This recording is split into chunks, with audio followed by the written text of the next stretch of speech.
आपने देखा होगा बहुत सारे जिसको हम कहते हैं मंजल सेलर आ गए, कहते हैं ये कोर्स कर लो, ये कोर्स कर लो, ये कोर्स कर लो, कहता है ई कॉमर्स कर लो तो मेक बिलियन। इस तरह के लोगों को आप कैसे कंसल्ट करेंगे कि उनको जाना चाहिए उस जगह पे या नहीं जाना चाहिए? क्योंकि हमने देखा होगा कि कोई भी आ जाएगा, ये प्रोडक्ट आप देखें, ये बिक रही है और आप इस पे $1 मिलियन कमा सकते हैं। आपको पता है बहुत सारे लोग हैं, तकरीबन 10-15 को तो मैं भी जानता हूँ। तो उनको आप किस तरह से गाइड करेंगे कि उनको उस पर जाना चाहिए मोटिवेशन होके, क्या वो देखते हैं यार मैं भी कमा लूँगा? तो आपके पास किस तरह के चैलेंजेस आते हैं कि ई कॉमर्स वाले आजकल बहुत ज़्यादा मंजन बेच रहे हैं? देखें, मैं जैसे मैं ये समझता हूँ कि ई कॉमर्स हो या डिजिटल मार्केटिंग हो, ये सिर्फ हम्म। बिजनेस की एक ज़रूरत हो सकती है।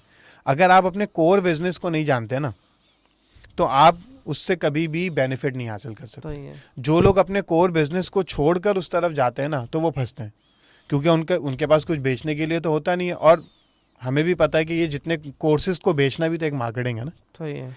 जैसे जैसे कंसल्टिंग भी एक बिजनेस है, तो कोर्सेज को बेचना भी तो एक बिजनेस है। तो हो सकता है कि आप तो कोर्स कर रहे हो, लेकिन कोर्स करने वाला भी तो अपना बिजनेस कर रहा है। तो अब इसमें मैं ये समझता हूँ कि एकदम से कोर्सेज की तरफ जाने से बेहतर है कि बहुत डाटा है फ्री कोर्सेज का और यूट्यूब पे, आप उसको पहले एक्सप्लोर करें और अपना कोर ना छोड़ें। पहले खुद देख लें कि यार मैं क्या प्रोडक्ट और सर्विस दे सकता हूँ, ठीक है ना। और फिर आप देखें कि कैसे डिजिटल मार्केटिंग या कैसे ई कॉमर्स, सही ना, या कोई भी दराज या XYZ हम्म। कोई भी चीज़ मुझे उस पर हम्म। सपोर्ट कर सकती है, ठीक है ना।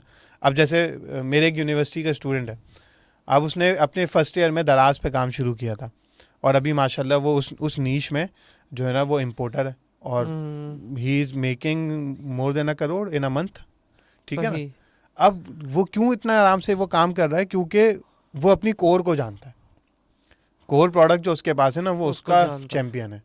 दराज तो मतलब कोई भी सीख सकता है। और उसने मुझे लिटरली बताया कि यार उमैर भाई, मैंने कोई शॉपिफाई का कोर्स नहीं किया, मैंने आज़ाद चाय वाला की जो है ना वो 2.5 घंटे का हाँ वीडियो हाँ, पड़ी हुई वीडियो। अब फ्री यूट्यूब पे, वो देख के शॉपिफाई का कोर्स किया। और मैंने फिर शॉपिफाई का स्टोर बिल्ड किया। और अभी थोड़े दिनों पहले उसने मुझे 1 हफ्ते की सेल दिखाई थी, एक एक नई प्रोडक्ट की, वो अलग है जो इम्पोर्ट सही। करता है, एक नई प्रोडक्ट की लोकल ई कॉमर्स में उसने जो है ना इन 6 days he made over $1 million। सही। अच्छा, वजह?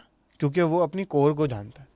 हमारे यहाँ क्या है, लोग वो कोर छोड़ते थे और वो समझते हैं यार चूंकि ये फला कोर्स मैं करूंगा तो इस कोर्स के बाद जो है ना वो बस मैं अमीर हो जाऊंगा। अमीर हो जाऊँ, कोर्स देखने से अमीर हो जाऊंगा। वो कोर्स देखने से तो कोई अमीर नहीं होगा, ठीक है ना। तो मैं सही। इसलिए इसमें 100% कोर्स बेचने वालों को गलत नहीं समझता। तो मैं समझता हूँ ये दोनों साइडों का मसला है।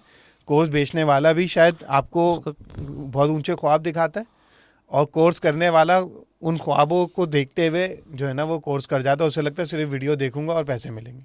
तो मैं समझता हूँ दोनों साइड को समझना चाहिए। कोर्स करने वालों को भी थोड़ा रियलिस्टिकली लोगों को बताना चाहिए कि भाई हम्म। ठीक है, एक स्किल है, आप कमा लें, हो सकता है और हो सकता है आप ना कमाएं। गारंटी तो कोई नहीं दे नहीं सकता ना दे कि मैं सकता। बोलूँ कि नहीं मेरी कंसल्टिंग लेंगे तो आप इन अ मिलियन जाएंगे, ज़रूरी नहीं है। हो सकता है आप नहीं कर पाएँ भाई, हो सकता है आप कर जाएं। कर जाए। तो ये है मेन।